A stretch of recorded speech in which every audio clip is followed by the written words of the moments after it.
Le retour volontaire consiste à l'organisation logistique du voyage d'une personne qui est venue en Belgique, qui se retrouve dans une situation de précarité ou d'illégalité. Donc ce programme s'adresse principalement aux demandeurs d'asile qui sont en cours de procédure, les demandeurs d'asile déboutés et les migrants qui sont en situation irrégulière. En quoi ça consiste? C'est de leur offrir en fait donc un billet d'avion, une prime. Et sur base du fonds de réintégration qui a été créé en 2005, il y a des aides qui viennent en sus du programme RIAP qui existe depuis 1984. À ça, c'est rajouté cette année donc les aides qui sont octroyées par le Fonds européen pour le retour, pour permettre donc à ces migrants qui sont candidats au retour volontaire de pouvoir créer des micro-entreprises et les développer dans leur pays d'origine. Alors, c'est un programme d'assistance. Alors, en quoi consiste cette assistance au retour volontaire? L'assistance consiste en fait à offrir à chaque personne qui vient par exemple me rencontrer et qui souhaite retourner de manière volontaire dans son pays, de lui offrir toute l'assistance et toute l'aide nécessaire, étudier avec lui donc les besoins essentiels dans son pays d'origine, étudier aussi la faisabilité de son projet dans son pays d'origine.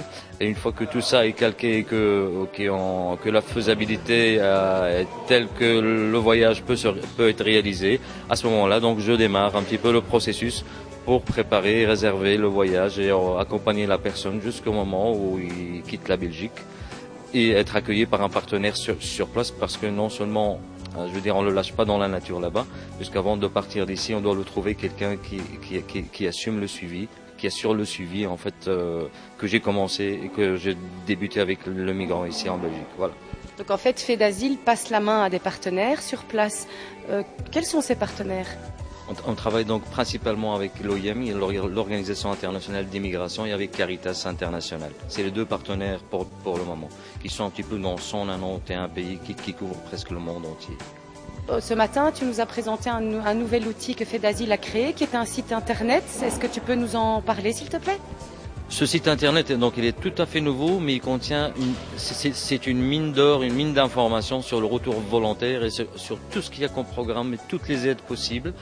Donc c'est www.retourvolontaire.be, www.retourvolontaire.be. Là, on trouve vraiment réponse à toutes les questions. Il s'adresse non seulement aux migrants qui souhaitent retourner, mais aussi à tous les professionnels, aux personnes qui travaillent avec les migrants. Alors, une dernière question un peu sur ta disponibilité pour les organismes publics et privés qui font partie du réseau du CRIC. Comment on peut te trouver? Comment tu peux les aider? C'est très simple, donc j'ai un bureau au CUNIC ici à Charleroi et je sais aussi me déplacer donc chez les partenaires du CRIC.